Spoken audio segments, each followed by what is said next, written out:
ये बहुत important question है बच्चों। क्यों? क्योंकि इसमें फर्स्ट वाले में सबसे मिस्टेक हुई है, बहुत सारे बच्चों से मिस्टेक होती है। तो पहले इसी को उठाते हैं, statement 1। If the screen is moved away from the plane of the slits, angular separation of the fringes remain constant. तो बच्चों को लगता है अगर वो दूर जा रहा है तो एंगल कम बनाएगा।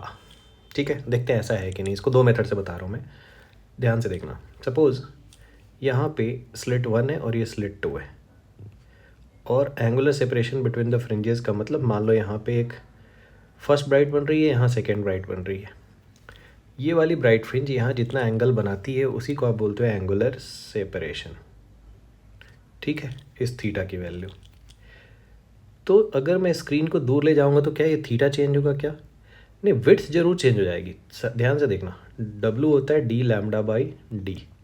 तो अगर मैं इसको बढ़ाऊंगा तो विड्थ बढ़ जाएगी डेफिनेटली। मान लो मैं स्क्रीन को यहाँ ड्रॉ करता हूँ और इस लाइन को एक्सटेंड करता हूँ ऐसा, तो आपको दिख रहा है कि ये विड्थ जो हो गई वो बढ़ गई। यहाँ जो विड्थ थी वो थोड़ी कम थी। नाउ वो विड्थ की बात नहीं कर रहे, वो बात कर रहे हैं एंगल की। तो क्या ये एंगल चेंज हुआ? क्या, चाहे आप फर्स्ट स्क्रीन की पोजीशन ले लो या सेकंड स्क्रीन की पोजीशन ले लो, ये एंगल तो चेंज नहीं हुआ ना। तो इसका मतलब ये स्टेटमेंट बिल्कुल करेक्ट है। जो बच्चों को लगता है रॉन्ग, तो स्टेटमेंट फर्स्ट इज करेक्ट। दूसरा मेथड देखो, किसी को फॉर्मूले पे जाना है, ये एंगल को अगर आप आर्क अपॉन रेडियस से कैलकुलेट करते हो, ठीक है, तो वैसे साइन थीटा से भी कैलकुलेट करते हैं। मैं इसको, अगर ये एंगल स्मॉल है तो इसको लिख सकता हूँ arc upon radius.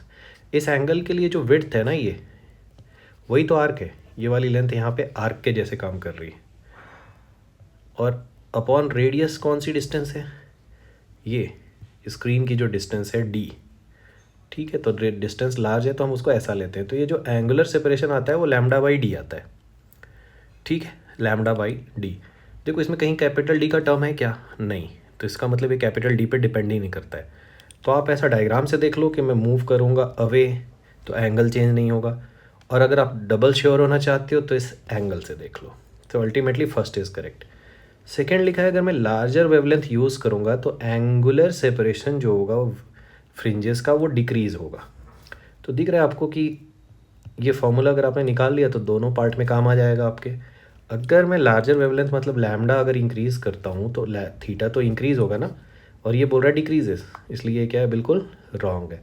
So first is true, second is false, third is your answer.